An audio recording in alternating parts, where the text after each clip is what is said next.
Good morning. Are we live? Is everything working? I had to put the camera back into OBS. It wasn't working.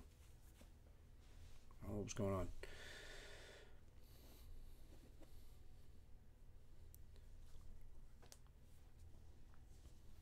So I had to unplug it, plug it back in, and delete the old instance and put it back in. So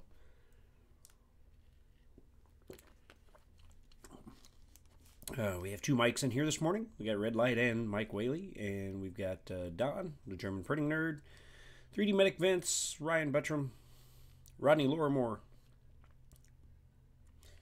Good morning, everybody. Well, I don't have anything really planned for today. I was just going to hang out and we'll talk about stuff going on.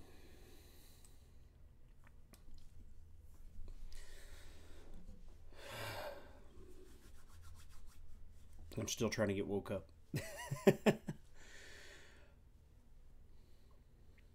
Morning, Joe.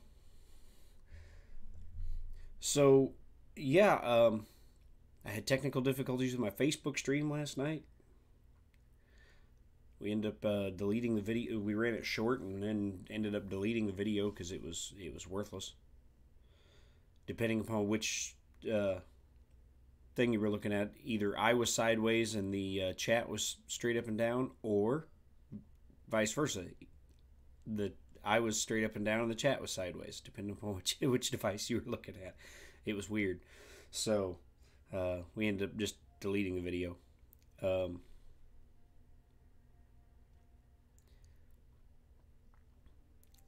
Yeah, I don't know. I think maybe Facebook needs to release an update or something for their mobile app, because I think it was something was messed up with it. I don't know.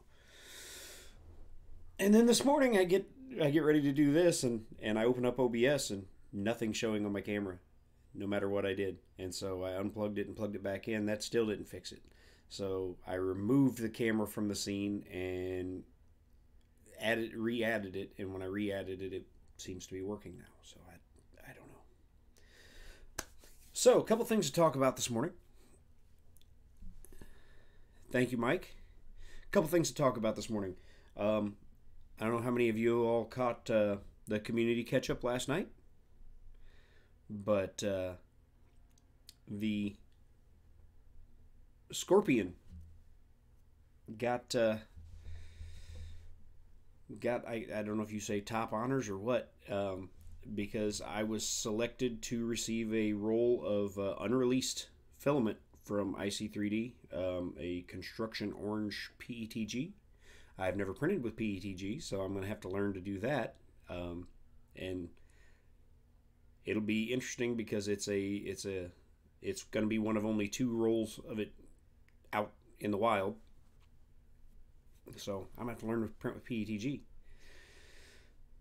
Good morning, Roy Holly and Brian Vines.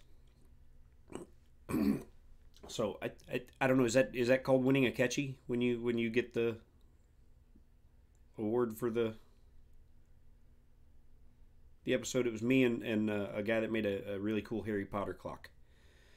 We'll both be receiving a roll of construction orange IC3D PETG. Good morning, John. So yeah, I had no idea. I wasn't expecting anything. I tuned in to see if, because I had tagged community catch-up when I finally put the railgun on the back end, and said, Scorpion has its tail, and then tagged them in the tweet. And I was just tuning in to see if it would get shown at all, and when they started off the show and said they had 2 finalists, I'm like, finalists, and then and then they showed the Scorpion, and I went, wow, okay. I was totally unprepared for that. So that's really cool, and I'm really appreciative, and I will have to learn to print in PETG to oh dear, okay, hold on, I gotta I got to check that out. I've been anxiously awaiting that.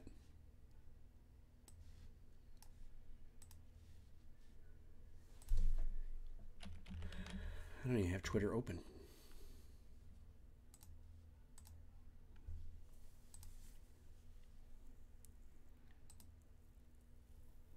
Can see the text, but it's too small to print. Yeah, it is. Okay. Well, that's good stuff to know. But the rest of the test appears to be a success. Let me go to the screen share, which you can see my camera has disappeared from that as well. So you're not going to look at my ugly mug wall. Look at this. So Roy Holly was gracious enough to be the first person to test me attempting to make a multi-material model. Good morning, Al, and good morning, Rover, and Ed, and TK. So this was my first attempt at creating a multi-material model, and you can read the VSV text. That's right here, but there was an insert that goes in there that was obviously too small. So I'm going to have to adjust future text objects to see if I can get them to print.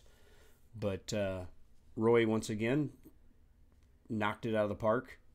I knew he had a multi-material unit, and so I reached out to him and said, dude, I need to learn how to make multi-material models, because there are more and more multi-material units out there, especially with the palette coming.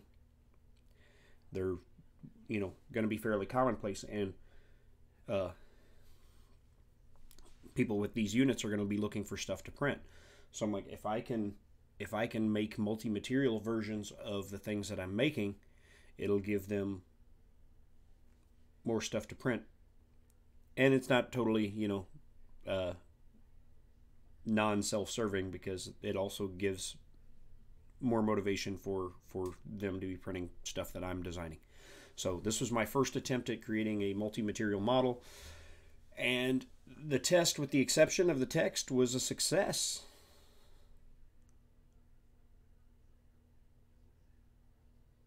I will have to check that out.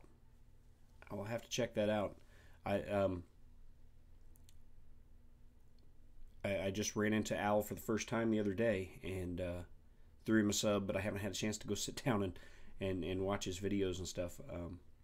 But when I kind of roughly scanned through his channel, there was some cool looking stuff there that I want to go back and watch.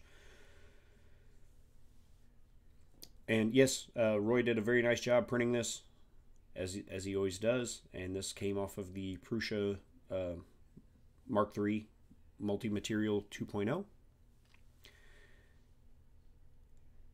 So the things that this shows me is that, yes, I can indeed create multi-material objects, because I'm going to say that this was a success, because the only thing that didn't come out was the VSV text, but even that you can still kind of read it right there. But there was a insert designed to go in it. It was too small. And the reason that I put it on there was to test to see if I can do like raised lettering for the tires and stuff. And so I'm going to have to either make the text bolder, bigger, something in the next test.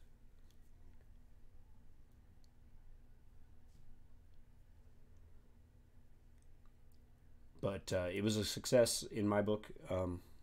Roy, thank you. Thank you for being the first one to try this out.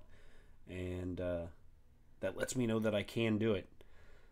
So maybe there will be a tutorial on that coming up in the future. I need to get a little quicker and smoother with it myself before I try to teach somebody else how to do it. But yeah, I'm excited. I'm going to go through and make more multi-material parts of the things that I've released already.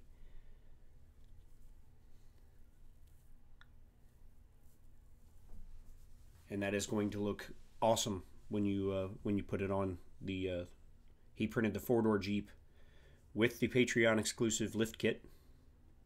The lift kit I've decided is going to stay a Patreon exclusive. He printed the 4-door Jeep with the lift kit, and it looks really cool. And I think this grill is going to look really nice on there. He printed it in the colors that he used on that, and it looks cool. I'm excited. So yeah, this is a good day. I got a roll of unreleased filament coming. I'm gonna have to learn how to print PETG because I've never done it. I've only printed PLA, and then I'll have to come up with something good to print with it, since it'll be one of only 2 rolls out there in the wild. Cool, man.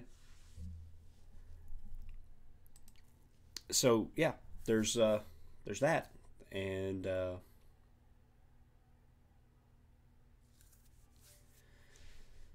so Scorpion won me a roll of filament last night, which is awesome. Roy Holly successfully tested the multi-material design, my very first multi-material design, and we got 4 colors out of it, which is cool.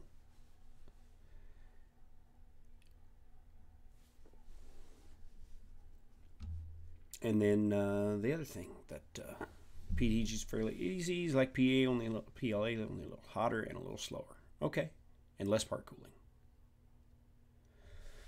Cool. I'll have to pick some people's brains about settings and whatnot, and which printer, if the S4 is going to be able to do it, and the A8 is going to be the better choice. I don't know. And then the other thing, I had a package arrive yesterday. Now I opened it already because I'm expecting something that I ordered, and I didn't know if that was it. And so I opened it up, and it's a multimeter. It's a very nice looking multimeter too. There was no gift receipt or anything inside, so I'm not sure who sent it. But yeah, re-unboxing. It looks very nice. I don't know who sent it because there was no gift receipt or anything, but there's only like 3 or 4 people who have my address, so I've got it pretty well narrowed down.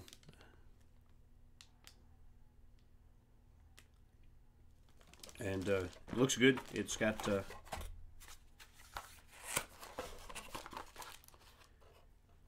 the little gator clip ends that I can put on it, which is nice because I want to put that on the negative.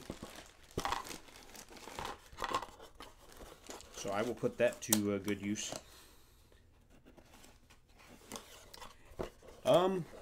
It is, I don't even know how to say that brand name. THSINDE is the brand. It's a 18B plus.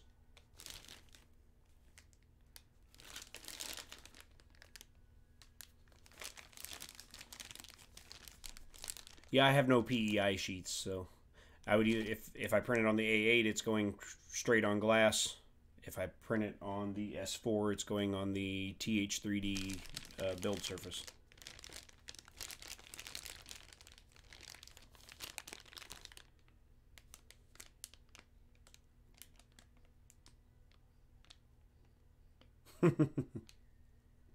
Brian's always full of the puns.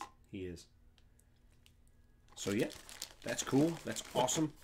I have a pretty good idea who sent it. Without knowing for sure, I will send him a message today and ask him if it was him. And or if he shows up here, I'll ask him. Don't use sunscreen unless it's SPF 50. That's still funny, Vince. Appreciate you sharing that, man. That was funny.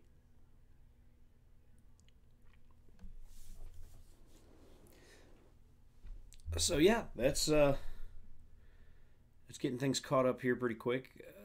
I I can't believe that I got that roll of filament coming, and all I did was, So if you guys have cool projects going, um, be sure to tag Community Ketchup in it. 'Cause you never know.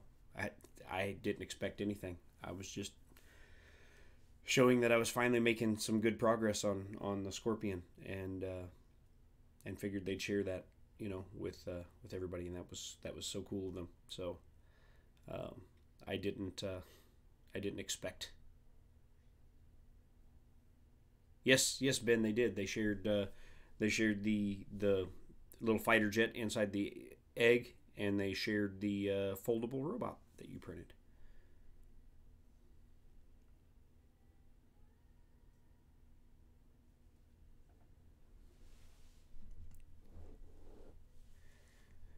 And I pretty well always use glue stick on my prints anyway, so I'll have that boundary layer. Um,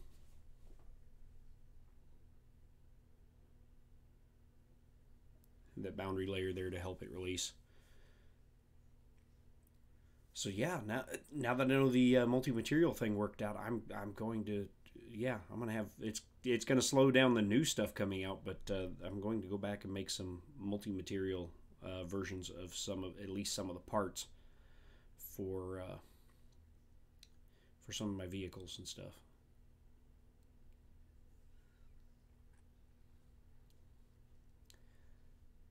The grill was the obvious choice to be the test subject because it's not a really large part, so there's not a whole lot of time. I think Roy Holly said it was 4.5 hours. Was the estimated print time. I don't know how close it came to that, but 4.5 hours. And because I know everything that goes multi-material takes longer because of the time that it takes to switch the filaments and all, and the purge tower and all that. So I know it increases the time. But I thought the grill was a small enough piece, and a piece that kind of needed that multi-material treatment unless you wanted to paint it. And so I started there. And I sent it to Roy, and Roy was gracious enough to print it out, and it came out fantastic, man. I really, that's awesome. So I'm excited. It means I can give that treatment to some other parts that need it. It'd be cool to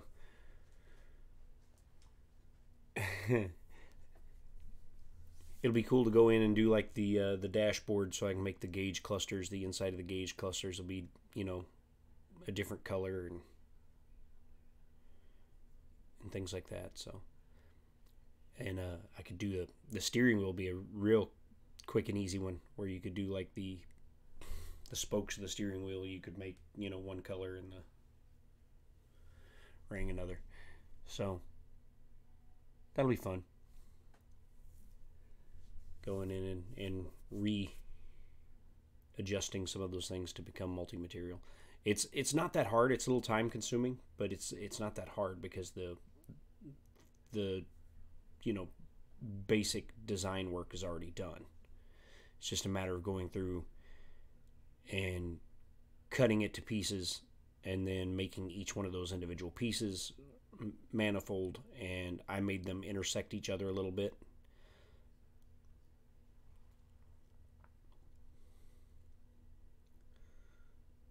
But no, dude, it came out looking great.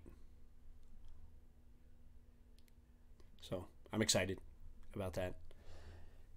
And then I'm getting ready to, I still need to rework the interior of the Scorpion, because I want to see if I can rework it to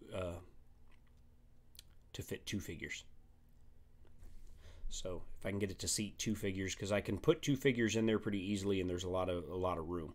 So it just means I need to orient the seats a little better, and maybe thin them out, and make a spot for the feet, for the rear seating figure to pass through underneath the front seat.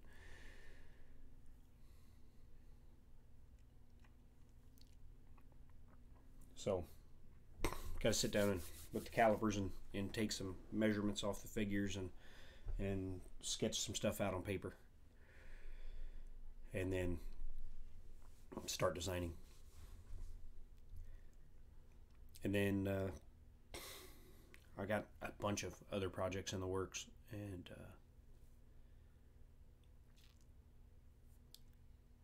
getting them moving forward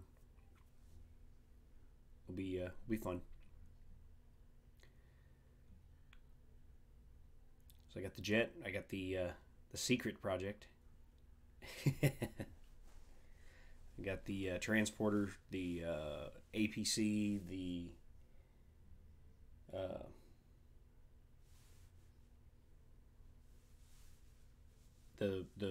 version 2 of the transport truck. I still need to go back and revisit some stuff on the first transport truck and on the step van that are currently on Thingiverse. I need to go back and revisit some stuff on them now that I've learned how to do some stuff better. And, oh, what the heck. I'll go ahead and share something with you guys here.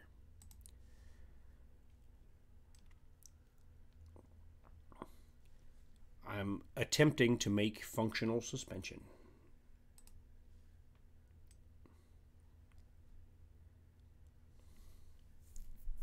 So I needed something to mount the axle so that it didn't move too much. So I mounted it on a center pivoting point, which would allow it to tilt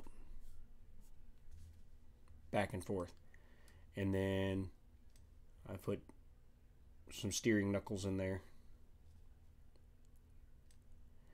and functional springs, because I learned how to do functional springs printed out of PLA in the Scorpion. So, you know, that's taking things that I learned from one design and then bringing it into new designs, or even trying to retrofit it into old designs.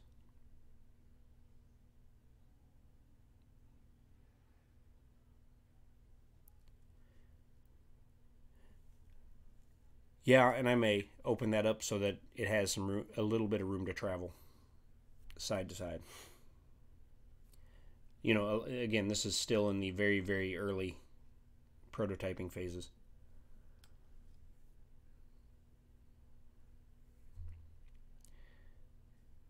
Well, Ben, that's a possibility down the road. I got to get some of the other stuff that's on my plate off my plate first.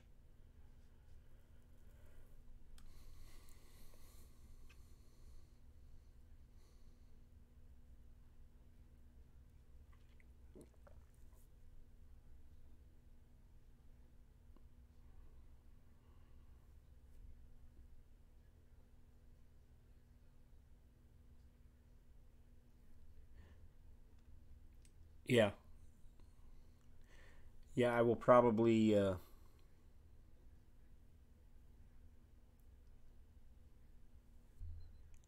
have to squish the mounts a little bit so the spring goes in compressed a little bit, like half compressed.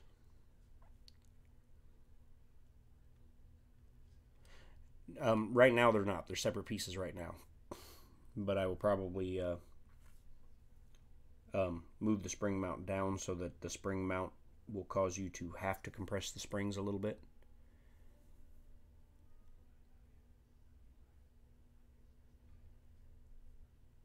When you glue them in, that will allow the side that's traveling down to have some room to expand.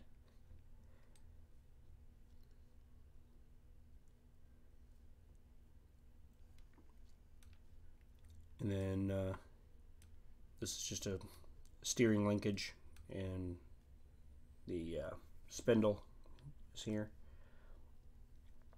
I haven't done any of the Boolean operators on anything yet, so this was just mocking it up last night right before my wife got home from work.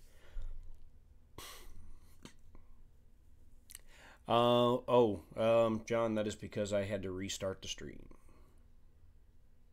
Oh wait, no, I just linked to the. Let me go check that, because all I did was back on. Get close up.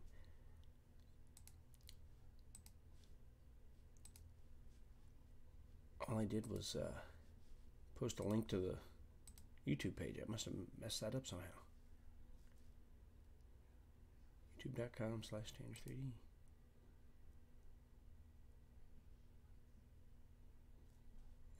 Worked for me. Huh.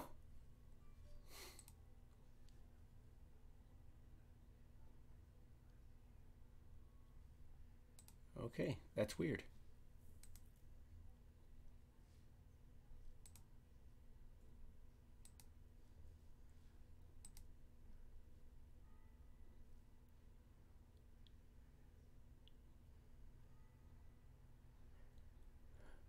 Oh, I bet YouTube automatically tweeted when I started the first stream. And the first stream, my camera was not working.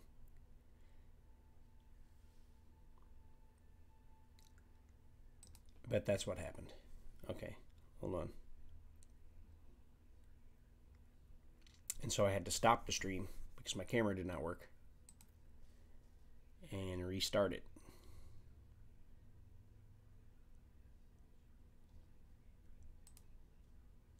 So let's delete that tweet.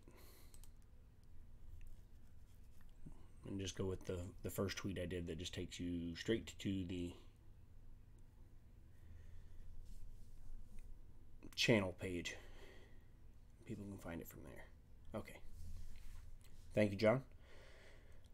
Also, John, are you the one that I have to thank for this?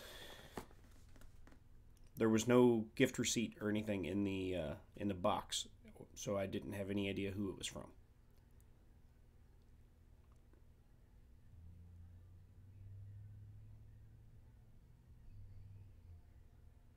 But I know there's only like 4 people, I think, that maybe 5, that have my address, and you're one of them.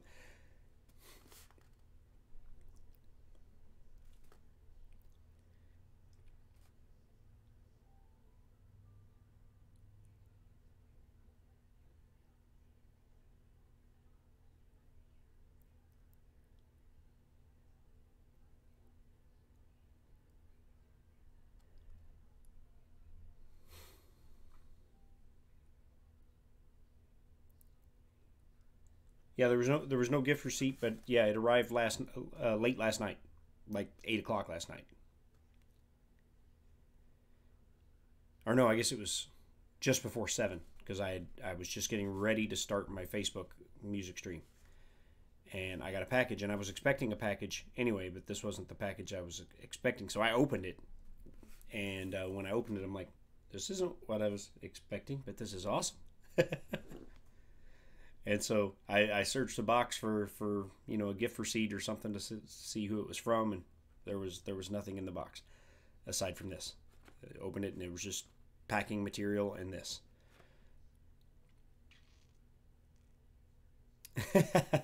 Awesome, dude. Thank you very much. I thought it might be you that sent it, and yeah, I will put this to use.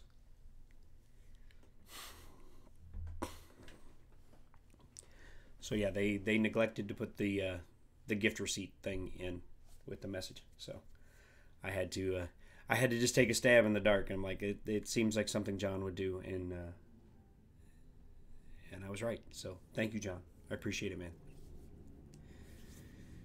Good morning, Matt / Jake.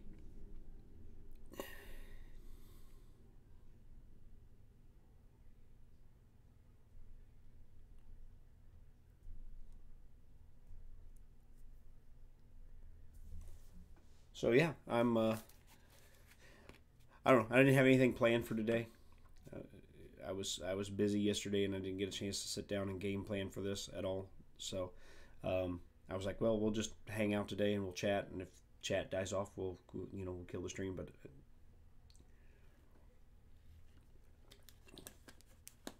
so if you guys want to hang out and chat for a while, we will do that. I did want to talk about the community catch-up, which was awesome last night, and I'm still overwhelmed by that.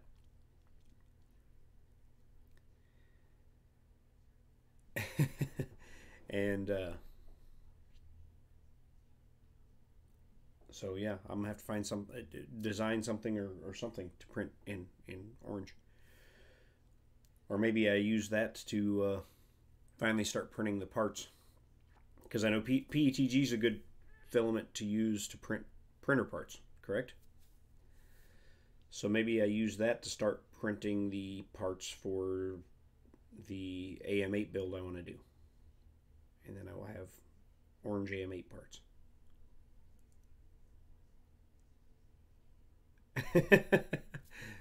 Yeah, Jake, I'm sure there are going to be some with that reaction. Yeah. Um, I still can't believe the community catch up thing last night. I didn't know I was going to be up for anything. It was just, and we have two finalists. I'm like, finalists for what? And it was the guy with the Harry Potter clock, and then the scorpion. And I was like, what? I didn't know. I didn't know this meant it would be, eligible for any kind of award. I was just wanting to share with the community that, that maybe hadn't seen it yet, the progress on the scorpion.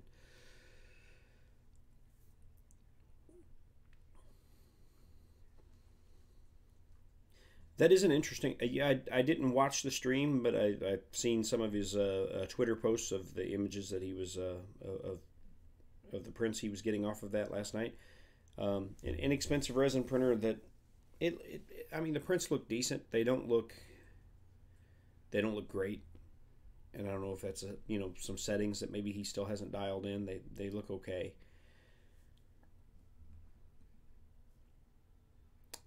The award is the filament that's on its way, Ben.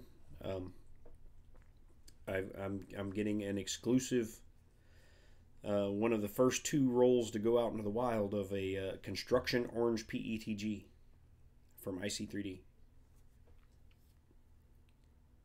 Okay, it was an IC3D contest. See, I had no idea. I didn't, because I didn't tune in right at the beginning. I caught it a few minutes in, and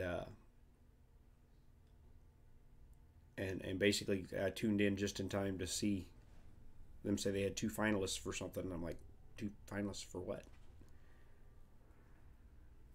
Scalda, good morning.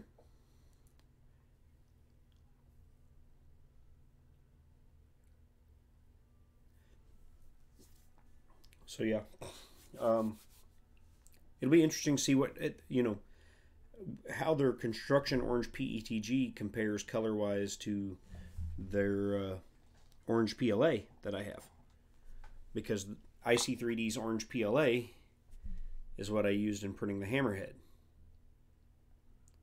So it'll be interesting to see if they're comparable colors, or if their construction orange PETG is a totally different color of orange.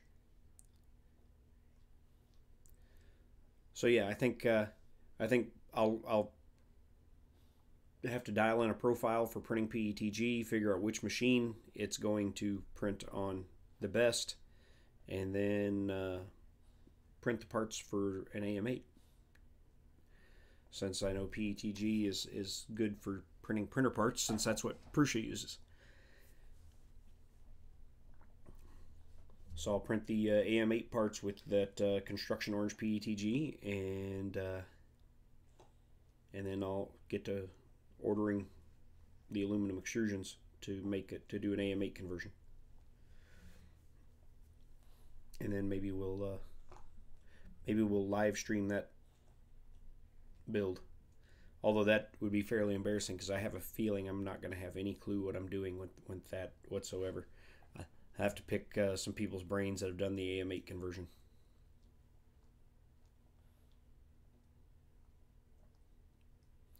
Of course, Scalda did the Core A8 conversion, which is also tempting and interesting. I think that's a more expensive conversion than the AM8 conversion.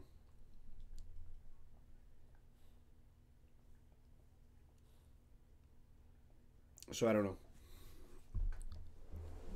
I guess until I get ready to start printing the parts, I can be persuaded one way or the other. Well, that's not that's not persuading me towards the Core A8 there, Scaldo, that yours isn't printing right now or working right now. It's a totally new color difference from their standard orange. Okay, cool.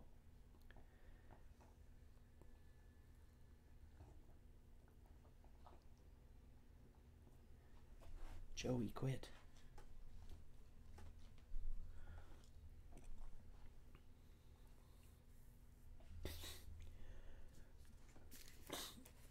So I'll have to feature whenever I get ready to do that. I'll have to feature their new color. I'll make posts about it on Twitter and share it with you guys here on the channel.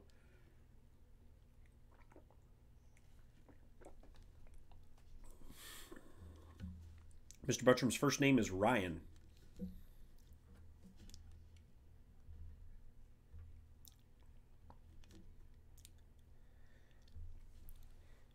And I don't think Pooch can say Mr. Buttram because he kept saying Mr. Bertram.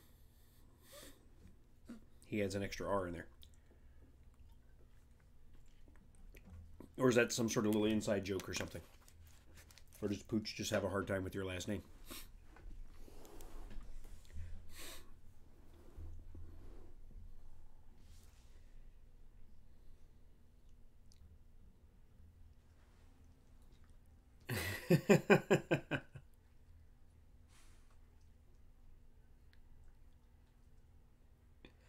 I see. Joey, you keep pulling my curtains open. What are you doing? I just noticed he kept saying Mr. Bertram. I'm like, you're adding an extra R in there, Pooch.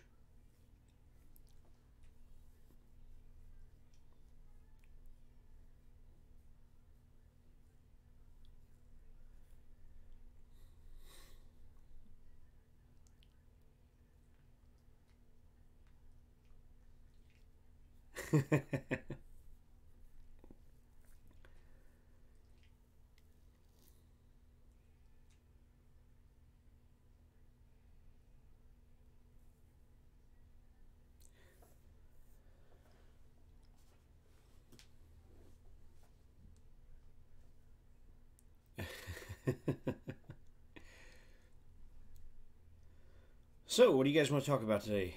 I think I've covered all the things that I had on the plate. You know, I'm talking about the community catch-up and the awesome multimeter that I received, and some stuff I've got in the works, and of course Roy Holly's awesome, successful test of my first multi-material design.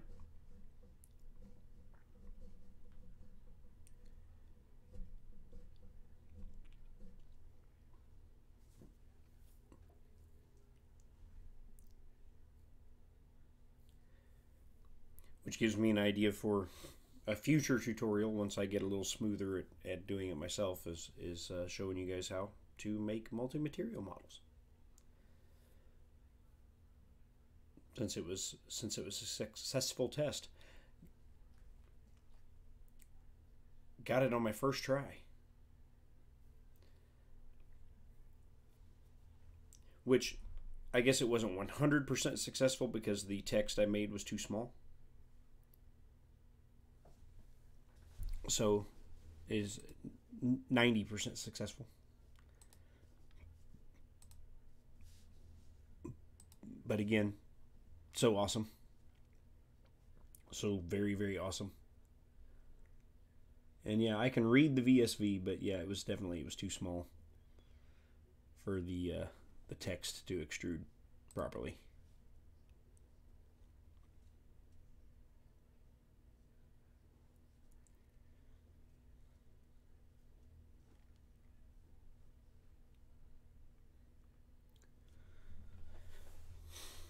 But that means I can go back and revisit everything that I've designed and make some multi-material changes. Like it'd be cool to go back and make multi-material changes to the hammerhead. go back and make some multi-material changes to the hammerhead and do racing stripes.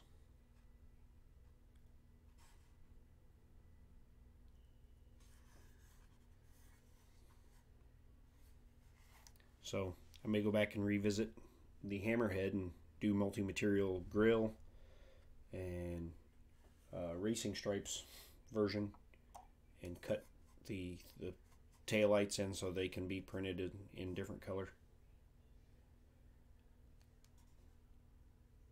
And then maybe get fancy with the interior even. Multi-material seats, dash, steering wheel.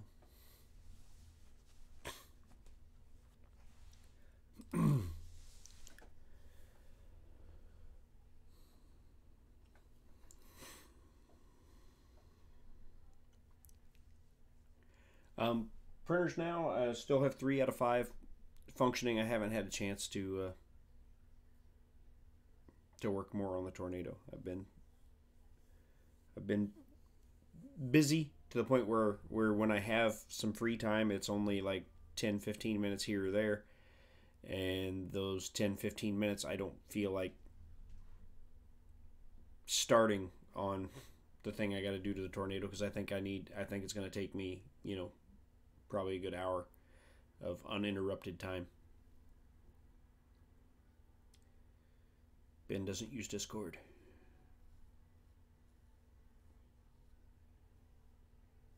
Oh, wait, Hawk, I'll fix you being a mod. I'll make you a mod. There you go. Hawk, you're a mod.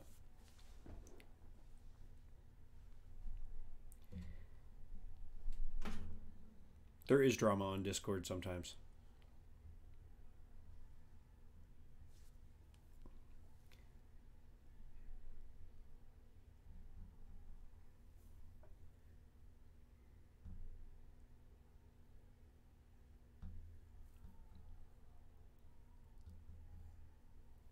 I don't know about all that. You can post links, and now if the trolls show up, you can smack them in the head with that wrench.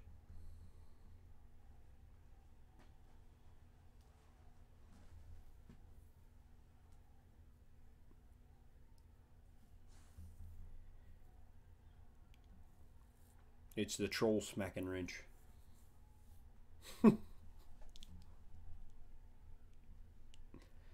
Byron.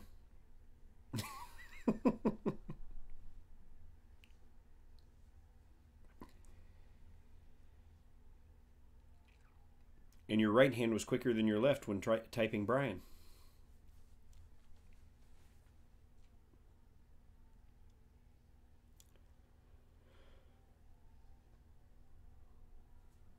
Oh.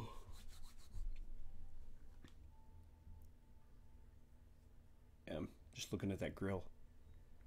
Roy, you killed it, man. It's awesome.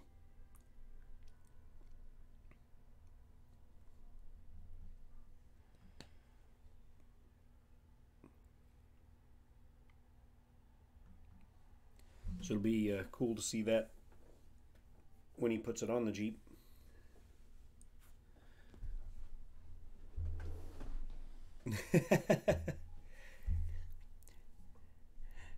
Is that Ivan Miranda that said that, Robbie?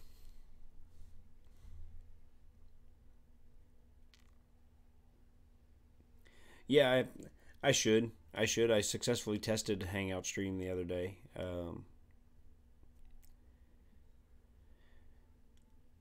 I was just trying to reserve it for when people needed modeling help. But then I didn't feel like... Well, I kind of got a late start on getting all this put together today anyway. And then I opened up OBS and my camera wasn't working.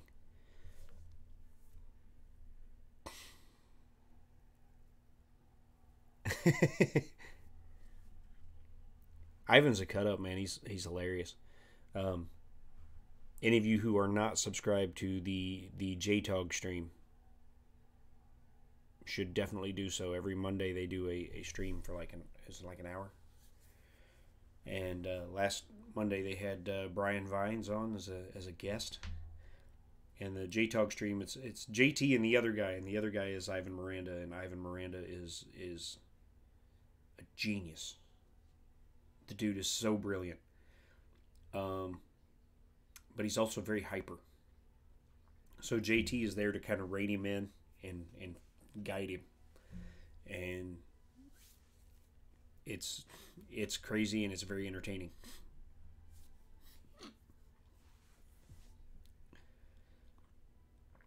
They make the perfect 1-2 punch, because Ivan and all his hyper brilliance, and then JT kind of reins him in and points him in the right direction sometimes. And then sometimes JT just sits back and lets him go, which is good too. Right?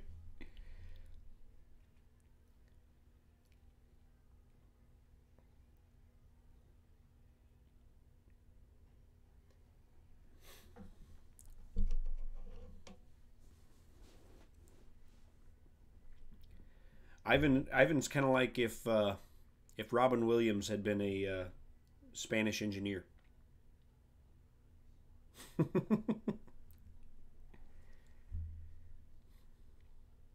It's that kind of energy.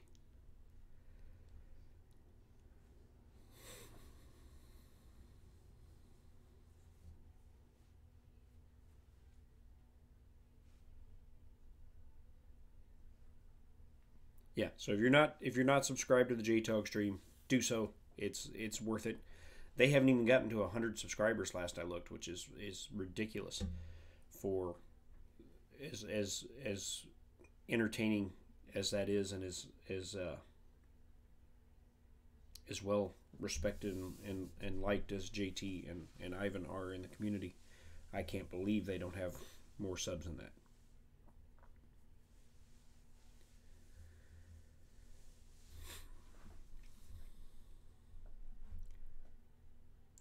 It makes me think that they don't want the JTOG stream to be big, but it should be.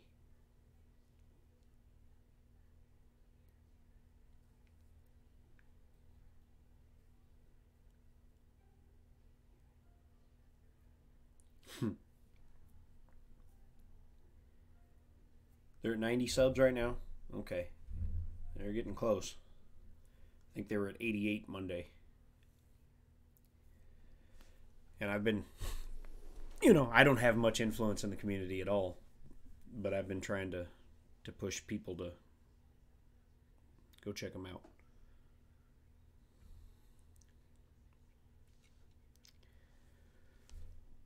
I'm still a newbie around here. Heck, I've only got, 151 subscribers, I think. I think I got my 151st the other day.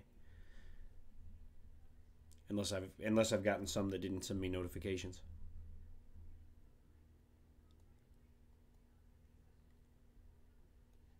Well, I don't know about that, man. I'm not nearly as entertaining as Ivan, for sure.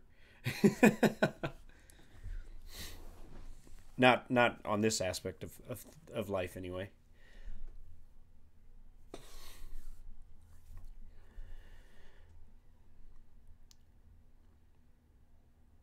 I just like to sit here and chat with you guys, and share the things I'm doing, and pick your brains about the things I should do next. So, that multi-material thing that Roy tested for me, that's huge. That's going to be a game changer for me. And also maybe it'll give the added little poke that I need to give the wife when she was talking about maybe getting me a Mark III for my birthday, to say, how about a Mark III and an MMU2? Poke, poke, poke. Because look, I can make stuff that's multicolor. Because I've already designed stuff that's multicolor, and somebody else printed it, and it printed well. I do need to design a boat. You're right. You're right, Ryan. Because first off, I want to design a little boat that goes on a trailer and can be towed behind the VSV. But I've also been thinking about big, You know me, I like big designs, or I like big trucks. But I like big stuff, which is why I need the S4. Uh, I got to thinking about big boats, and I got thinking I could totally section it off to where I could make a boat. I could make battleship type boats to complement the USS Flag. For those who don't know what the USS Flag is, it's the 7.5 foot long aircraft carrier that is in the GI Joe toy verse.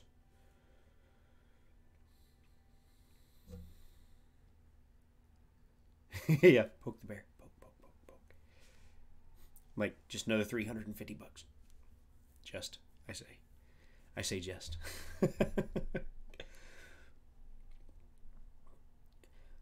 But I was thinking I could section it off so that it could be printed in sections, and I could design battleships to complement flags that have the USS Flag, or I could design a replacement for the USS Flag, which would be a monstrous undertaking, which I have no room to assemble in this house. Uh, I'd have to go clean out my garage to have a spot to assemble it. Because the GI Joe aircraft carrier is 7.5 feet, and if I set out to replace it, I'd have to replace it bigger.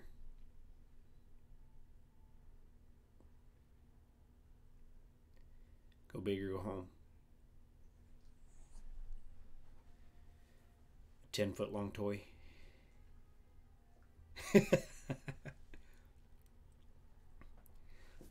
You know, I'm I'm half tempted when Glenn releases the designs to at least sit down and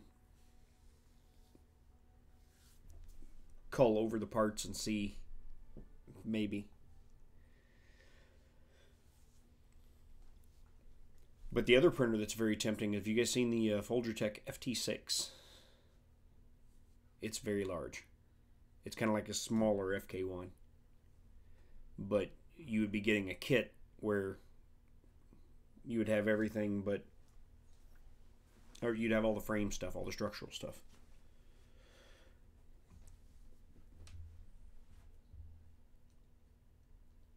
Yeah, a helicopter. I need to get my jet done, but yeah, I need design a helicopter would be cool.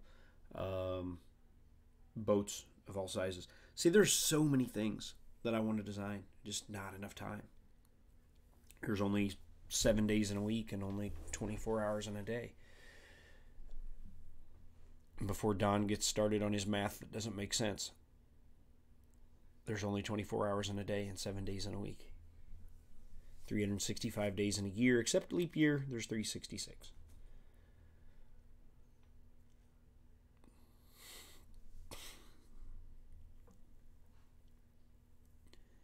Well, the Chiron it's only 50 millimeters higher in the Z height than the S4. Otherwise, it's the same size as the S4. And man, that S4 is printing beautiful right now, like almost Prusa quality. Ever since I switched out the Capricorn tube and went back to regular old white cheap Bowden tube, that thing is printing gorgeous. So I don't know if the Capricorn tube was giving me small issues all along because I don't use the best of filaments.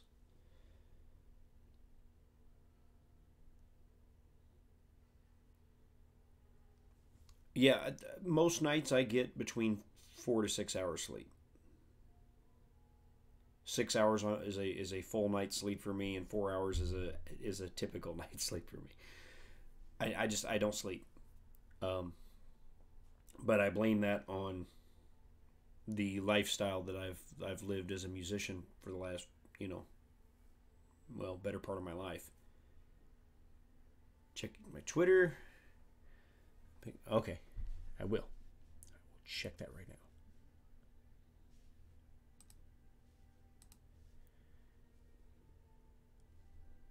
Yeah.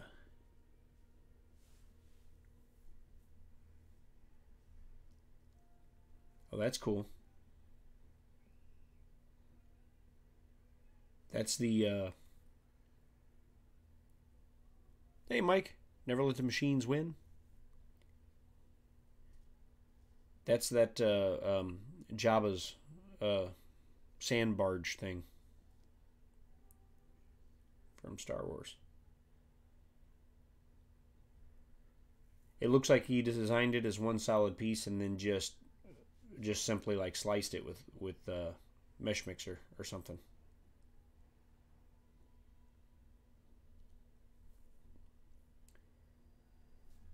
But yeah, I was thinking, I could design a battleship that would be. I could design a battleship that would be like to accompany the USS Flag that would probably end up having to be about 3.5, 4 feet long.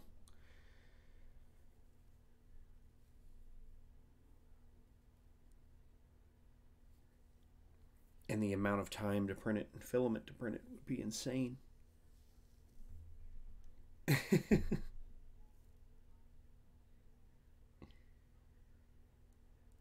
32 pounds of plastic. What did he print it solid?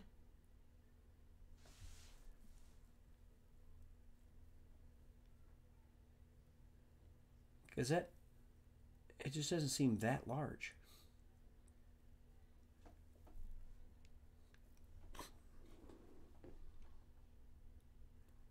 Maybe it's bigger than it looks in the picture.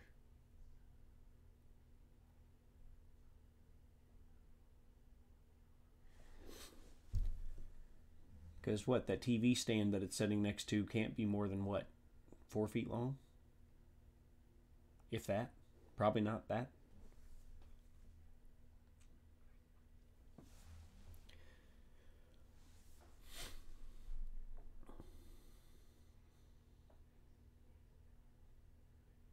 Okay, well they look like I guess yeah for scale because that looked like those minifigures, but I guess it's yeah I guess those could be the like 3 and 3/4 inch tall Star Wars, so that would be pretty good size. So yeah, it's probably 3.5, 4 feet long. Which when I get the hauler done, it's probably going to be a total length of about 4 feet.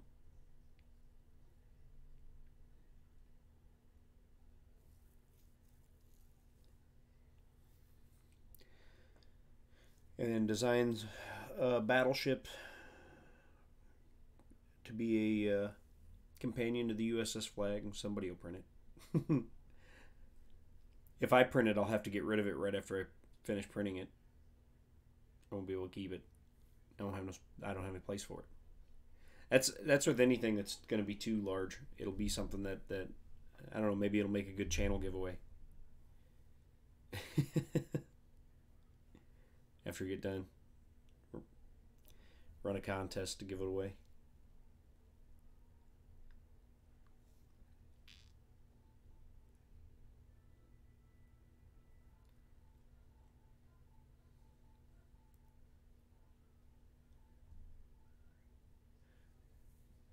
I'll have to when I get to these big projects like that. I have to see if I can find a filament sponsor so I don't end up spending like $300-400 to print something.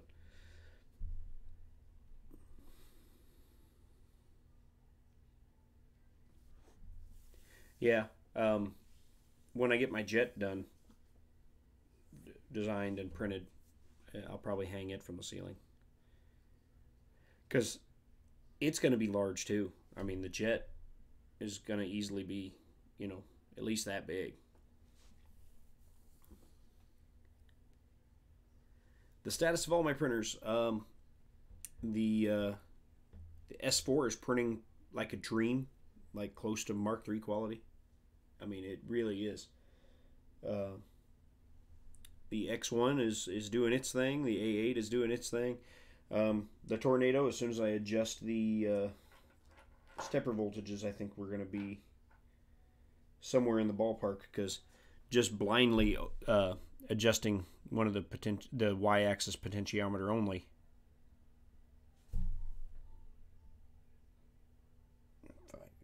There we go. You can see the Y is not in the middle, but the Y is pretty clean, and the sides are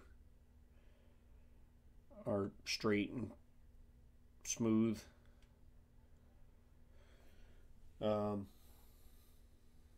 Which is better than what I was getting. This is what I was getting before I made that tiny little tweak just to see if it would make any difference at all. That's what I was getting before that. And I mean, mechanically, everything on it is sound, so it's not a mechanical issue. All the wheels are fine. There's no flat spots on any of them. The lead screws are straight. The belts are properly tensioned. All the bolts are tight. And I was getting this. And so chatting back and forth with Chris Riley, he's like, it's got to be a stepper issue.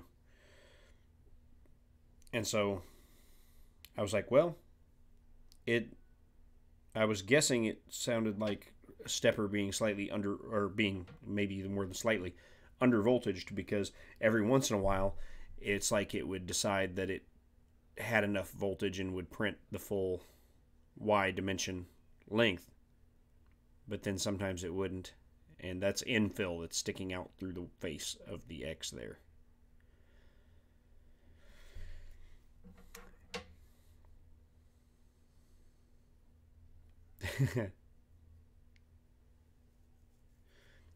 And so I mean, not even a 1/16 of an inch, opened up the potentiometer on the y-axis and printed this just to see. And I mean, big difference. Big difference in quality.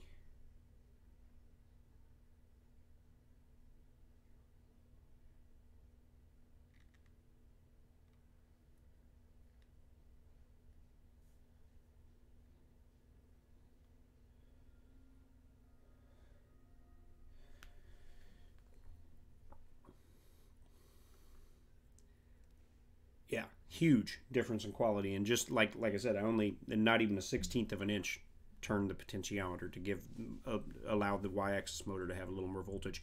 And the whole time it was printing, I kept putting my hand back on the motor to see if the motor was getting hot. The motor never even got warm. So I'm thinking it may even still yet be a little under voltaged.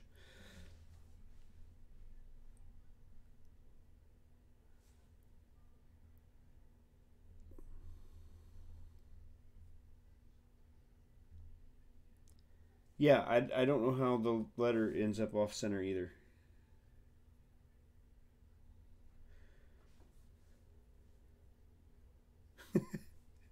I, I don't know.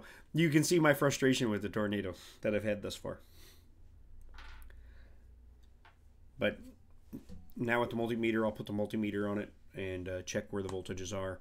And I watched a YouTube video that said that that MKS board that's in the tornado, that the stepper voltages should be right around 1.0.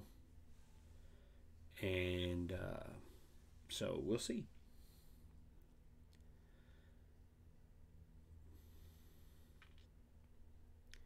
So I'll go back and watch that video again and let it walk me through. But I watched the video. They were adjusting it for the tarantula in that video, and it was the MKS 1.2, and that's the MKS 1.4 in the tornado. But I imagine it's pretty similar.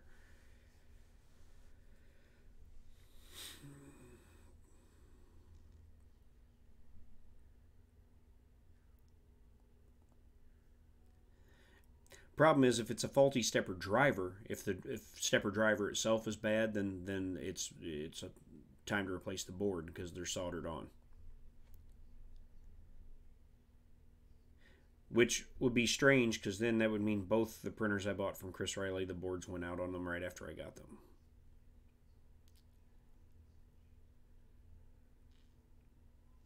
I don't know.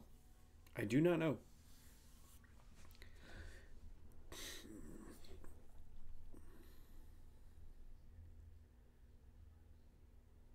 You have a tornado, Mike. I haven't even really got a chance to use mine because it hasn't printed right since I got it. I set it up, plugged it in, and it didn't work. Well, it printed, but it didn't print right. It's never printed right. So, if I can get it printing anywhere near as well as the S4, I'll be a happy, happy guy.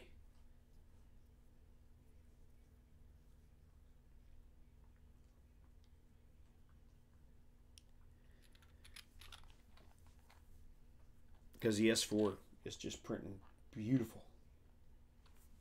Well,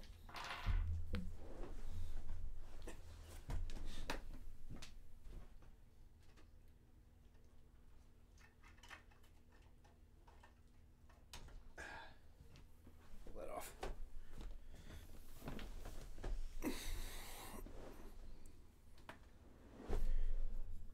The black part was printed with the S4, if I can get it to focus.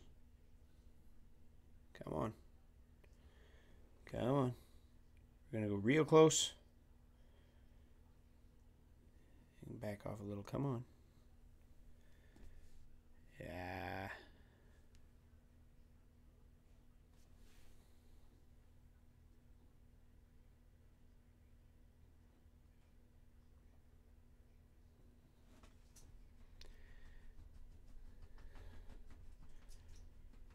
So, I mean, look at you almost can't see layer lines on it.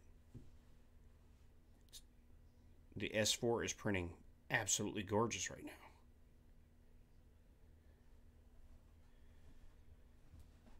And it's been that way since I took the Capricorn tube off and went back to the just plain old cheap white Bowden tube.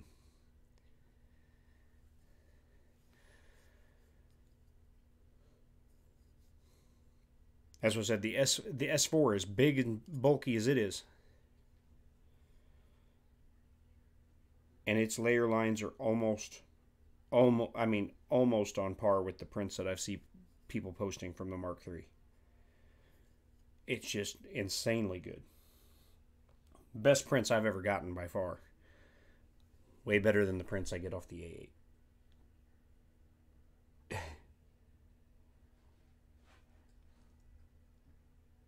That's off the A8. Which isn't bad, but when you see it next to the prints that are coming off the CR10, the S4, you go, wow. By A-B comparison, that looks like crap.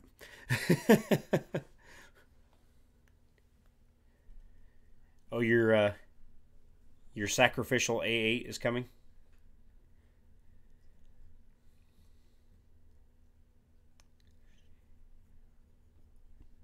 I'm going to sacrifice it to the better printer gods.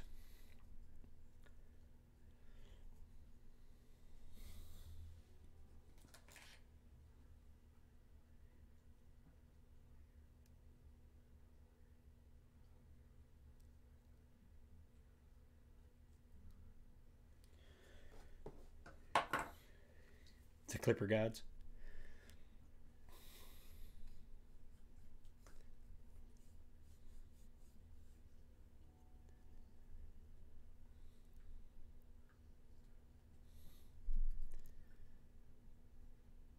But yeah, I can't get over that. That is, and all I did was take the Capricorn tube off and go back to the white, cheap Bowden tubing, and printing beautiful. And so maybe because my filament is mostly cheaper and probably slightly out of spec, the Capricorn tube was just causing problems all along.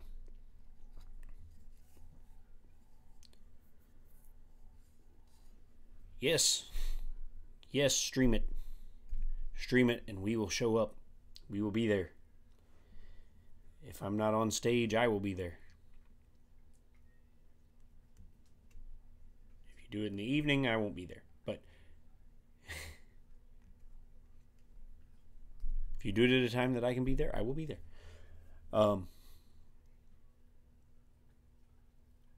yeah, just seeing the difference in quality between what I'm getting out of the A8 and what I'm getting out of the S4.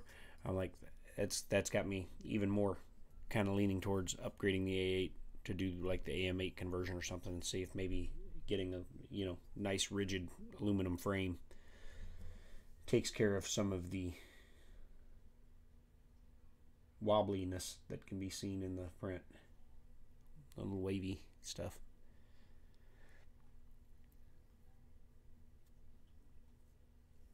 Oh, I can almost guarantee you the firmware it shifts with will not have the thermal protection enabled. I can almost guarantee it.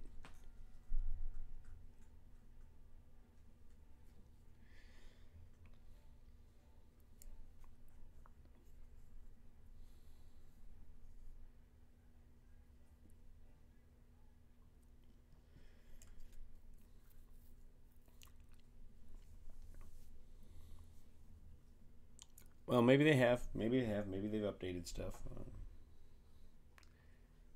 Guess I should wait before I throw them under the bus.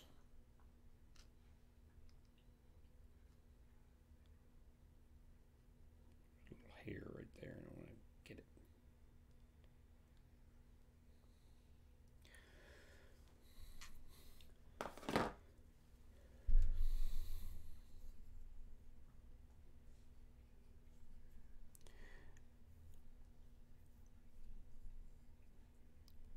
Yeah, and Chris Riley did a video on putting Marlin 1.1.9 on an A8, didn't he?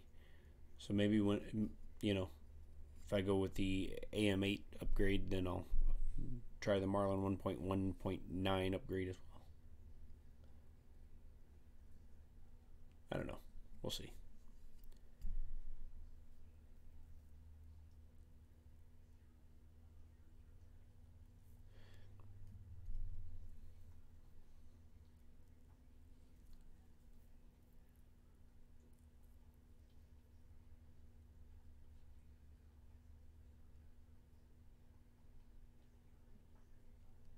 That'd be cool.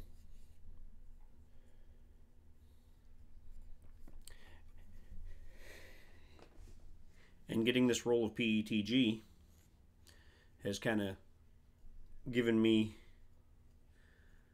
one less excuse to start the conversion process. Morning, D. Because, print the parts in PETG and then get the frame stuff. Get this construction orange. If I do the construction orange, I'll have to order the black extrusions though. And it'll be an AM8 colored like a Prusa.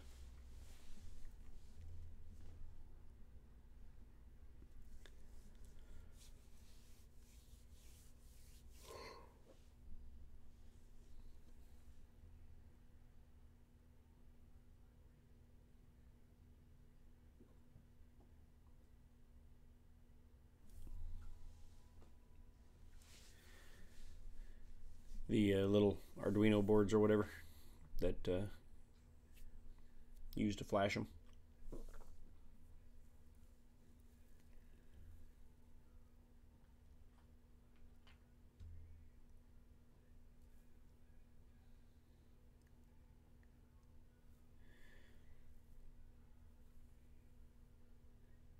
Thingy boppers. Watch my doodles. Yeah. Technical terms. That's right.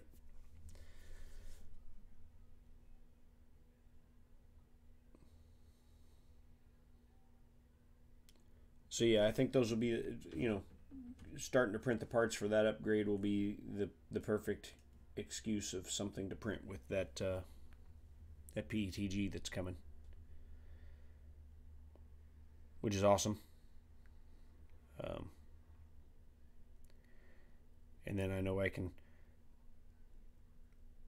go source the frame parts, or I could just order one of those frame kits on eBay that's already got all the parts that I need. It probably costs a little bit more money doing it that way, but then I don't have to track everything down and wait for everything to show up separately.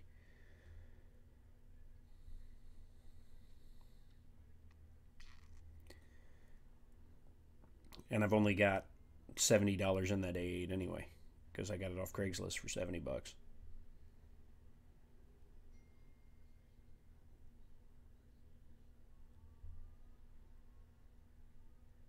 He needs to caffeinate himself. But yeah, I'll go with the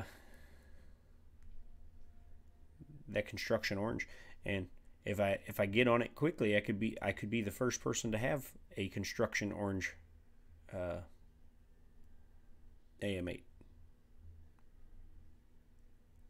No, $129. That's not bad. Brand new at all. I think they've been forced to kind of reconsider their price on that a little bit. Yeah, Team Orange. Which, in case you didn't hear, Mike, never let the machines win. Mike, last night on Community Catch Up, I won a roll of yet to be released to the public orange PETG from IC3D called Construction Orange. So I have yet to see exactly what color of orange it is. It'll be interesting, and I will get that. And like I said, I've been thinking about doing an AM8 upgrade, so it gives me the perfect excuse for, number one, learning to print PETG. Number two, finding out which one of my machines will print PETG the best, and then printing the parts for an AM8.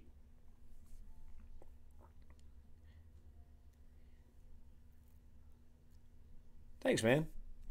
Yeah, the Scorpion won it for me. The picture I took the Scorpion after I finished the railgun and put it on, and said the Scorpion now has its tail. I did the hashtag community catch-up thing because I was just, interested in sharing its progress with the community. And I tuned into the community catch-up last night, and they're like, we have 2 finalists for the giveaway. And I'm like, as soon as I tuned in, I was like, what finalist giveaway, what? And they said the first one is Tanner 3D, and I don't know if, in his vehicles and blah, blah, blah, blah. And they showed the Scorpion, and I went, I'm a finalist for something. And then they said, and then they showed the other one, which was really cool. It was it looked like a combination of CNC and laser cut Harry Potter clock that some of you may have seen on Twitter. It was cool. Chris, morning, Chris Riley. And so they said, and the winner is both of them. So I was like, oh, cool. So yeah, I got a roll of Construction Orange PETG from IC3D coming, which is a brand new color, which is not released to the public yet. It'll be one of only 2 rolls in the wild. So yeah, it's a perfect excuse for me to learn to print PETG, and the perfect excuse for me to start printing parts for an AM8.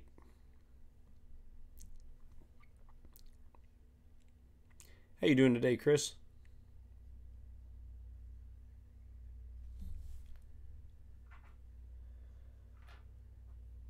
So, you know how we were talking that the tornado is the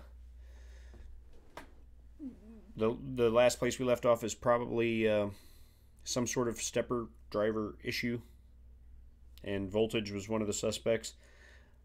Before I got a multimeter, which I now have a multimeter, thanks to John, Trolling for Dollars, sent me one last night. Arrived in the mail. And then, but blindly, without a multimeter, I turned the potentiometer probably not even a 1/16 of an inch just to see if it made any difference at all. And for just the Y. And here was the difference.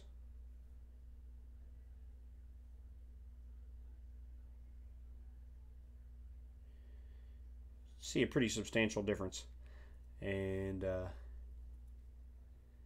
now the X got completely almost filled in on the one that I adjusted, but at least it doesn't have infill poking out through the walls. And it didn't have any of those weird semi-layer shift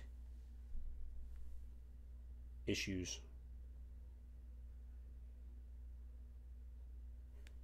The walls are pretty well straight up and down now, and that was just blindly turning the Y potentiometer like less than a 1/16 of an inch.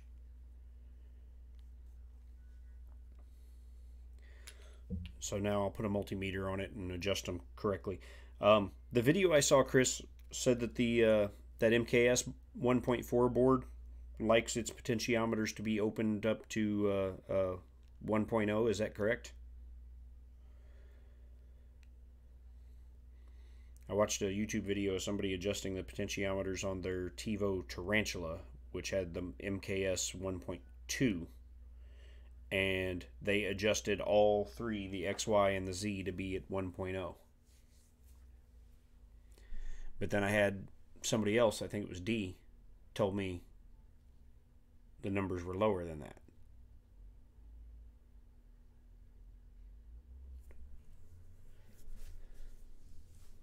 So I thought I would get your opinion on it. And the little adjustment I did, I kept checking throughout the print of the cube to see if the motor was getting hot, like, you know, because I know if it was getting too much voltage it would get hot, and it never even got warm in the 27 minutes it took to print the cube.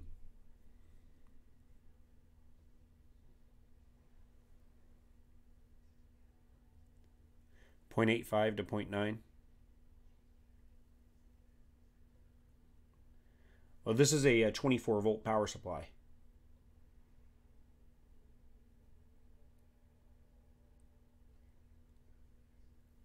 Okay. Yeah, it's a 24 volt power supply.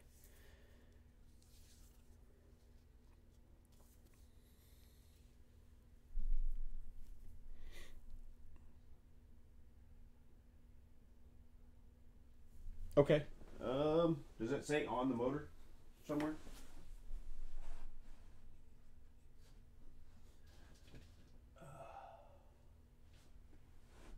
I need some light back here. Let me go get my phone so I have a light.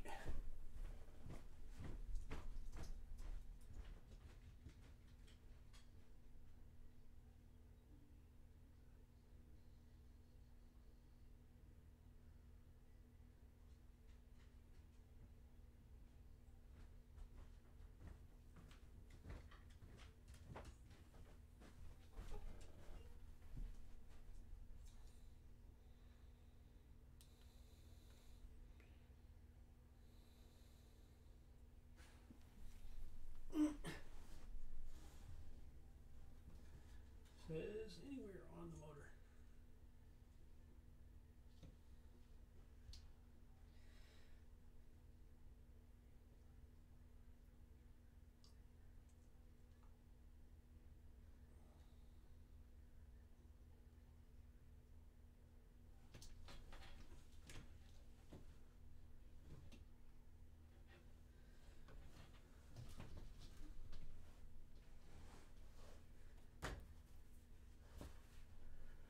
Would they have used the same stepper motors for the X and the Y?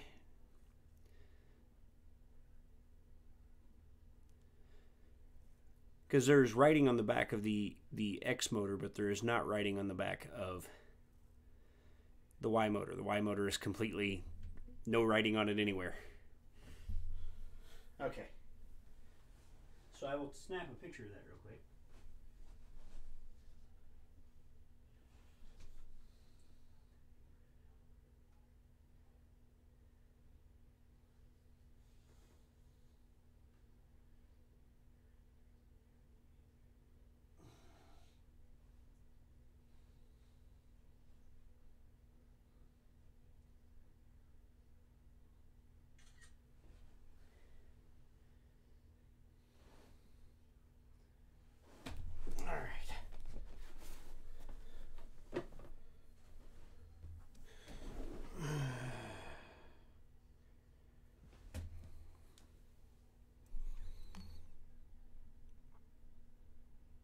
So here's what's on the back of the X motor.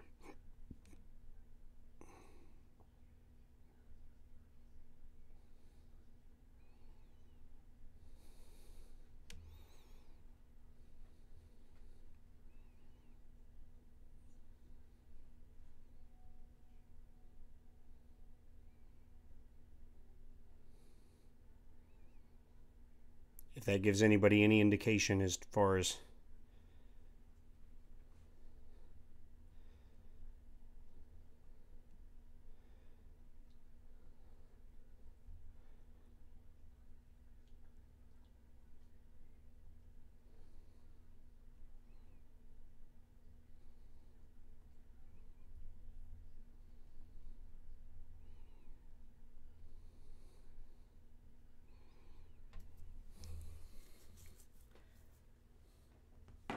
what sort of voltages those stepper motors are looking for.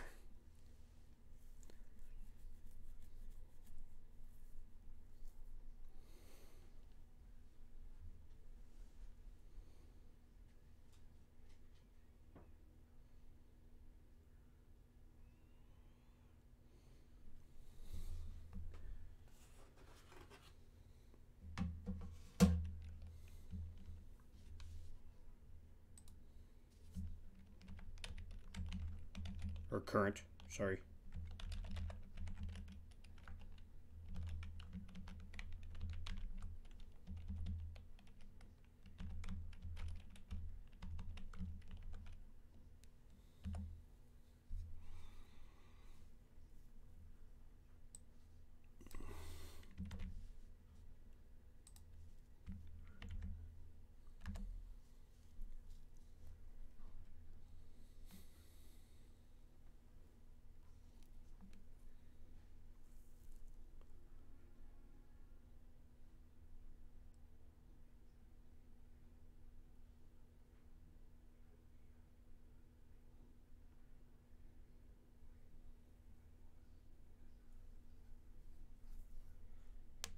Yeah. Came up with the TiVo Tarantula how to adjust the current of your stepper motors video. TiVo stepper motors printable version. Okay. TiVo owners. A TiVo owners website.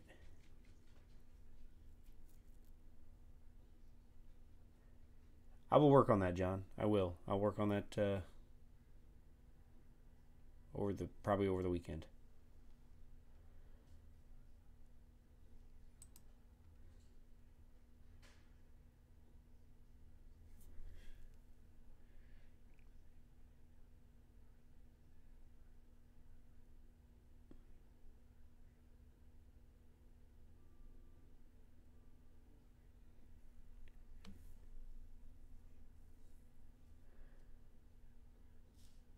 Anybody find a data sheet on these things?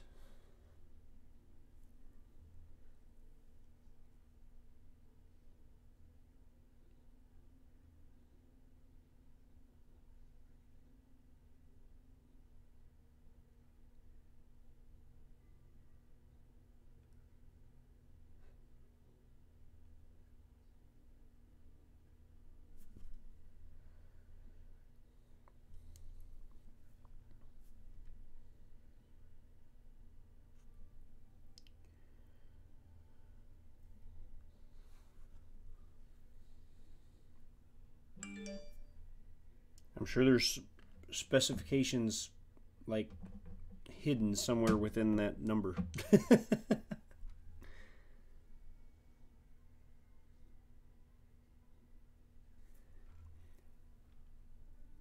Oh yeah, there's the exact video that I'd watched talking about stepper current. Quit. Talking about stepper current.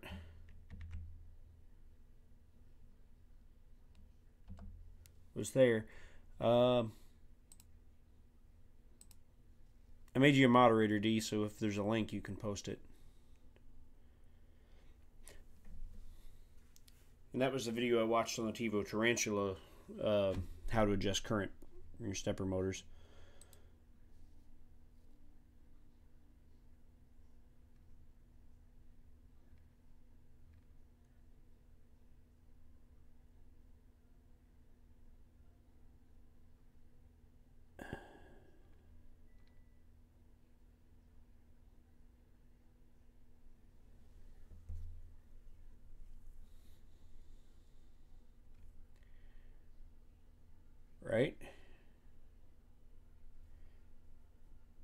And see, here's somebody who's as I'm scrolling down, their Tarantula had the same stepper motors on it that my Tornado has, and they're having the same problem finding data sheets on those. So let's see.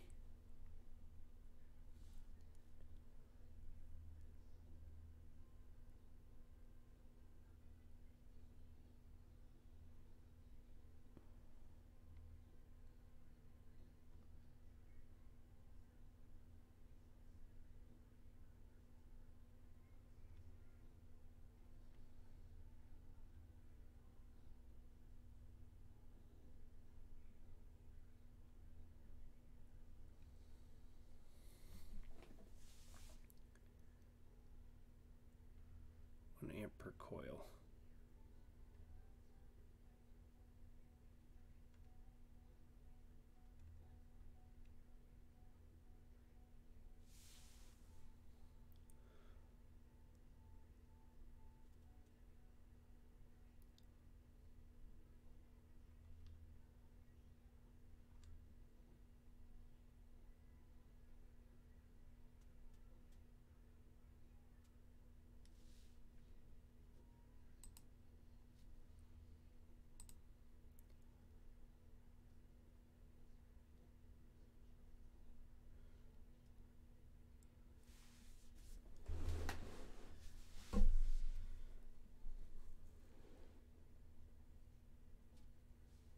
Yeah, it seems like everybody has been asking where they find exact info on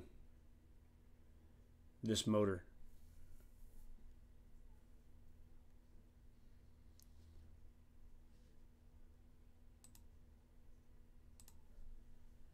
Because I keep coming across forum posts of people going, anybody find a spec sheet on this motor? And no one can find it.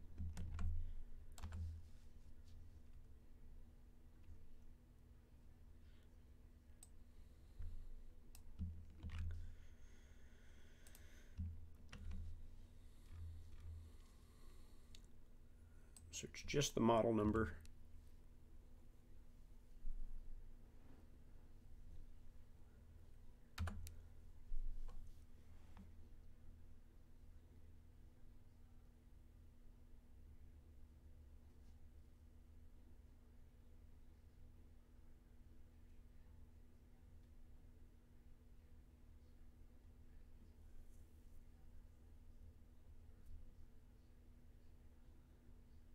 Yeah, no.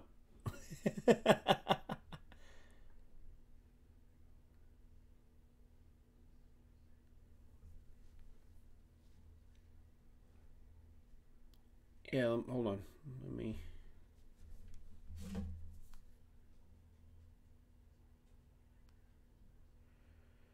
just put it on Twitter. Tweet the photo. Right, yeah. John, love you, man, but not gonna do that.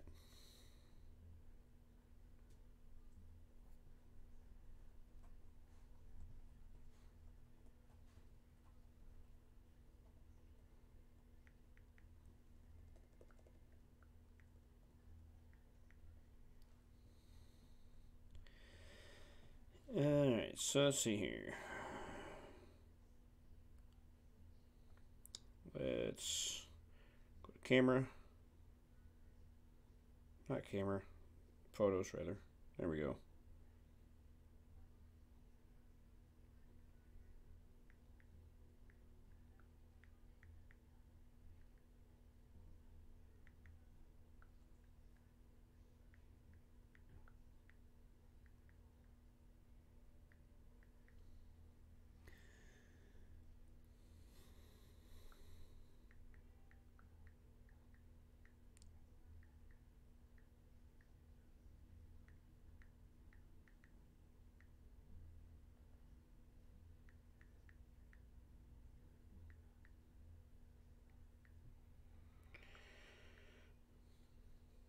Alright. Posting on Twitter. And once the post is made on Twitter, I can go back to here.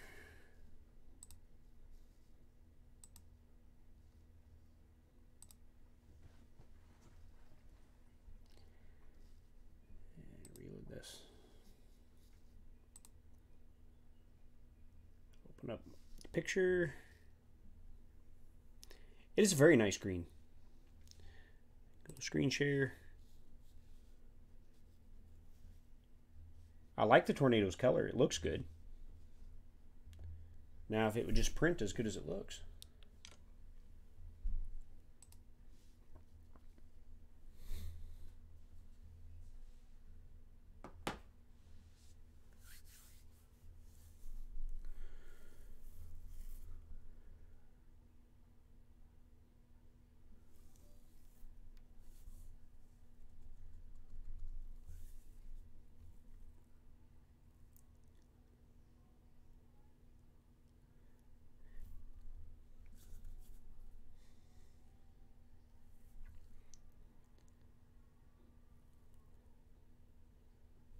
That way I can leave the picture on the screen.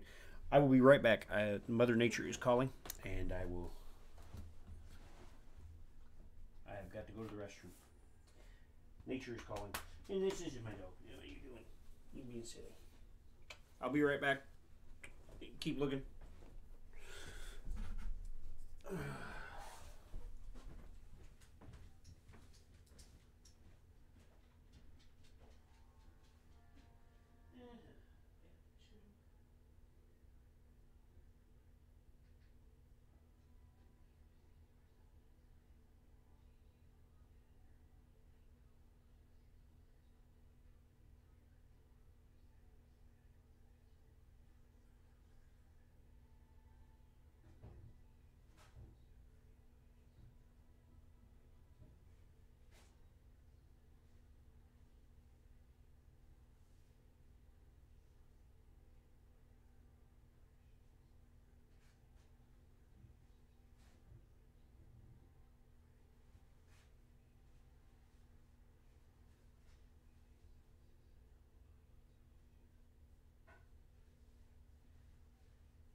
Okay, I'm back. All right. 1.0 is max per coil, so safe to stay 1 or under. Okay. Because I will try to adjust those today.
Yeah, it seems like the guy in that the TiVo owners thread is having similar issues trying to find information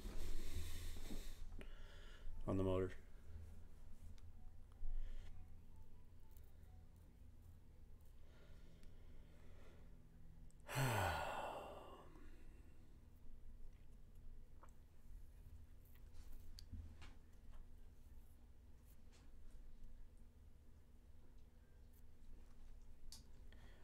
No, Derek, it's not a Google Hangout, just a Hangout.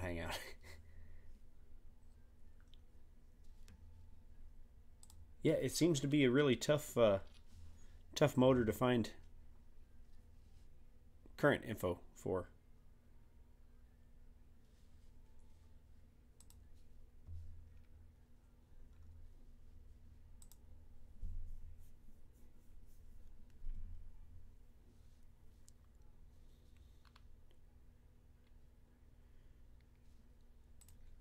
Matt Johnson shared a video with me on Twitter about setting current limits.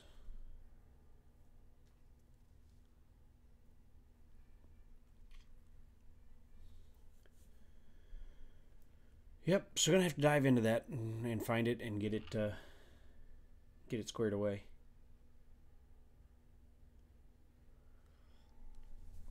Because I think,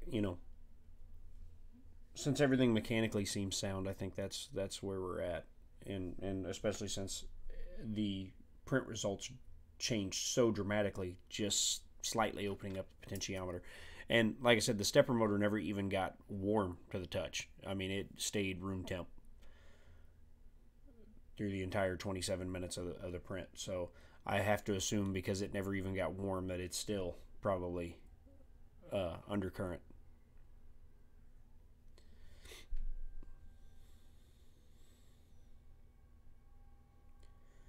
Now, if I get the currents dialed in right and it's still not... No, I have not. Like I said, I know it's a 24 volt power supply. Beyond that... Okay, cool. I will check that out, Matt. I will watch that as soon as we get done here.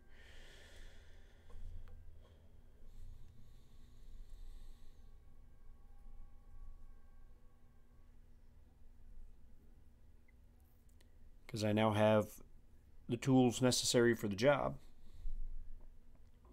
Not the knowledge necessary, but the tools. And I guess I will gain the knowledge as I look into this more. Only thing I had to go on was the video I posted a link to earlier, where the guy said, to put the alligator clip on the negative terminal of the meter and clip it to the negative of the power supply, and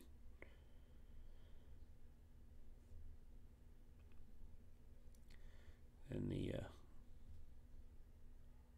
positive goes on the little pin thing next to the potentiometer.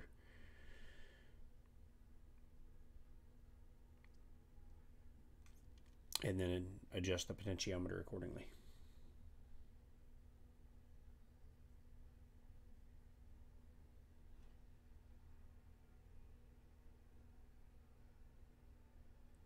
Right, make adjustments with a non-conductive tool. Yes. Yes, I've got a little plastic screwdriver. I gotta find it, but I've got a little plastic screwdriver.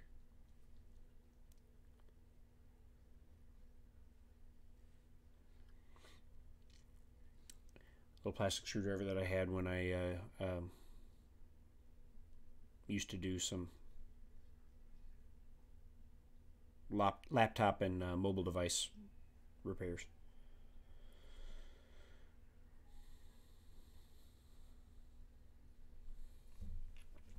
I just got to find where my little kit is that's got it in it.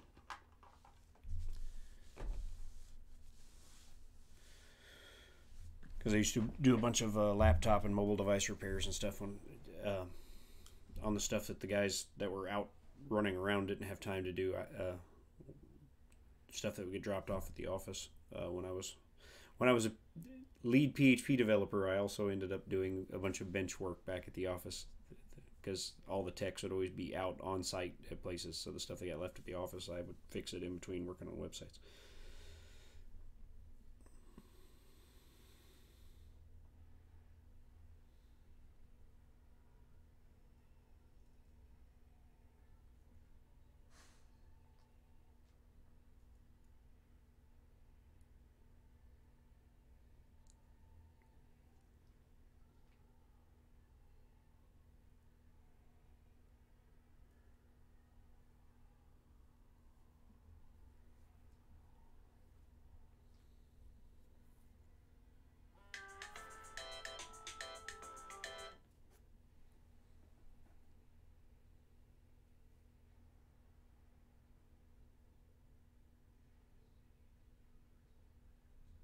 Yeah, steady hand, definitely.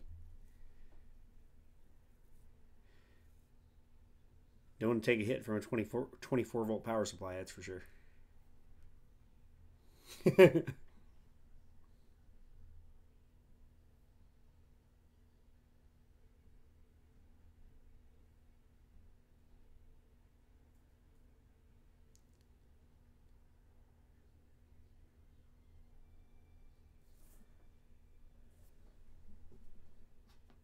Yeah, I have no idea who it was. It's not a number. No, I don't answer numbers that aren't saved in my. If I don't have the number saved in my contact list, I don't answer it. Go to voicemail. Actually, yes, I was. I was very good at that game.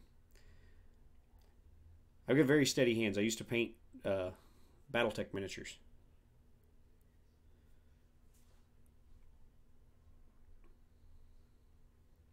And I would hand paint all the numbers and insignias and stuff on them.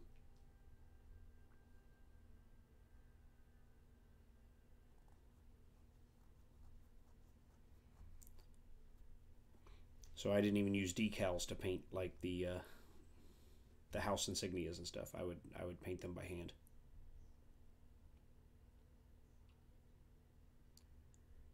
They wouldn't be as sharp and crisp as the decals, but there was something a little extra to them when they were hand painted. You know, it just something that made it a little more, I don't know, artsy and cool. At least in my opinion. Soldier S5, cool.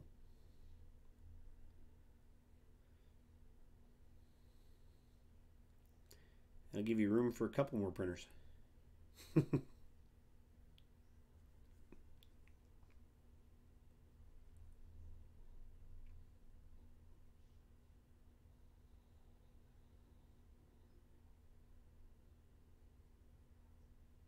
If the guy confirms.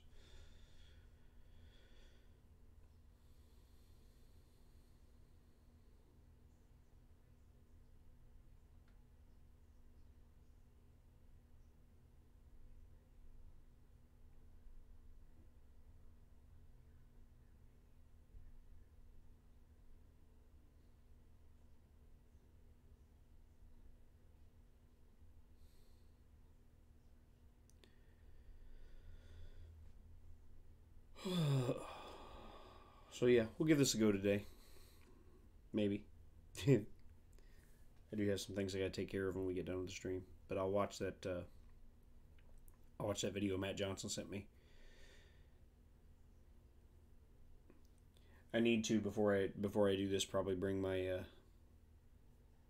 big table down here and set the printer up on the table so that I have it at a better height. I'm not trying to do it down there on the floor.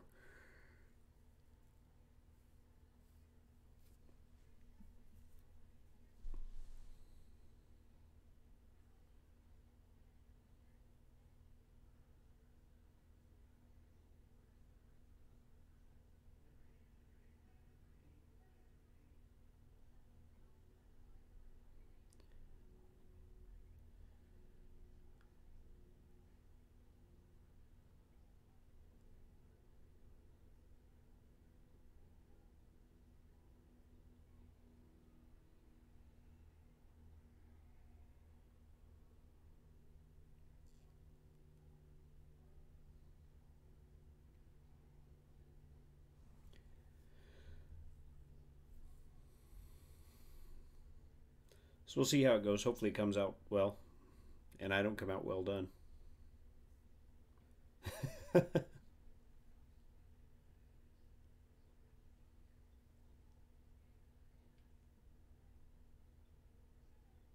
Oh no, that's not good, Ryan. I don't have any experience at all with Octoprint and Raspberry Pis. But if Chris Riley is still here, he's quite knowledgeable in that category.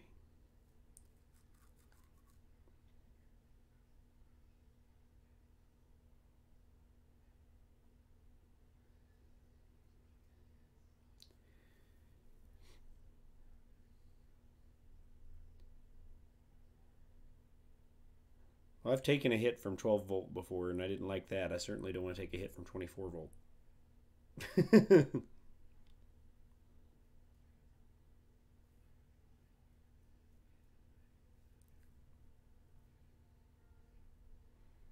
Because the tornado is a 24 volt power supply.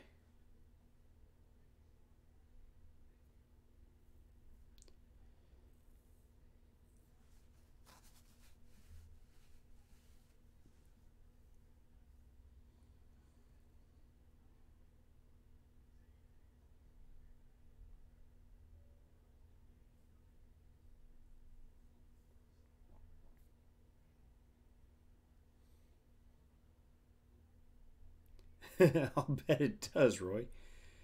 No thanks, man. I'm gun shy around electricity anyway. I don't I don't care for it. I will go out of my way even if it's something that ends up taking me 10 times longer to do to avoid contact with electricity.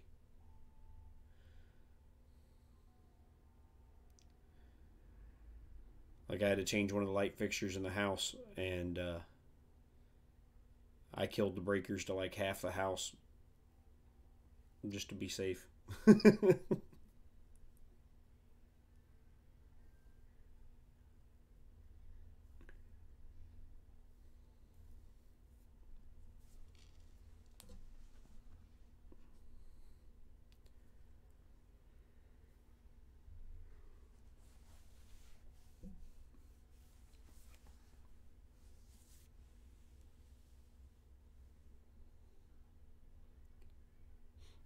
Like anytime I'm working on anything in the car that has any electricity running even near it, I disconnect the battery.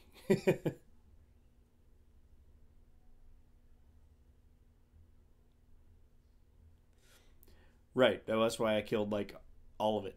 I killed everything but the AC, the hot water, and the hot water heater. I think killed everything else because I knew they wouldn't be anywhere connected to the light switch I was working on.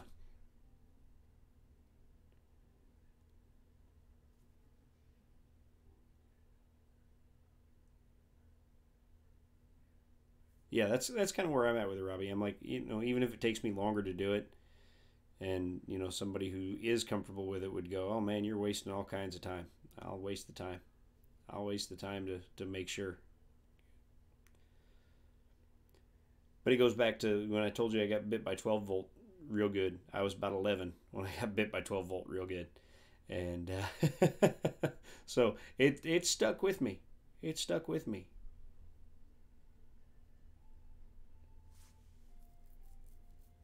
It's not something you easily forget. And because it bit me at a young age, I'm like, no, I ain't messing with it. Taught me to be scared of it young.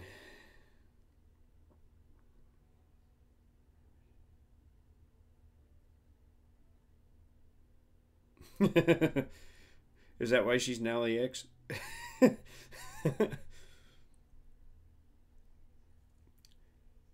You realize she was trying to kill you? Crazy lady's trying to kill me. I gotta go. Gots to go.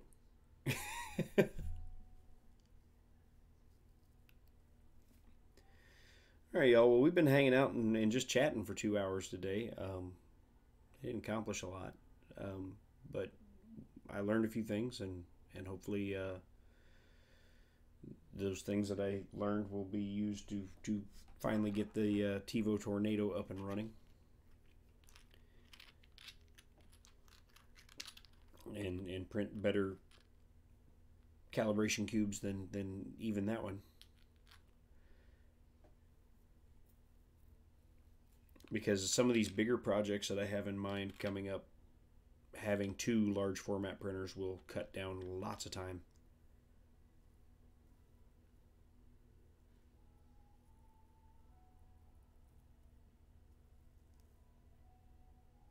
Oh, yeah.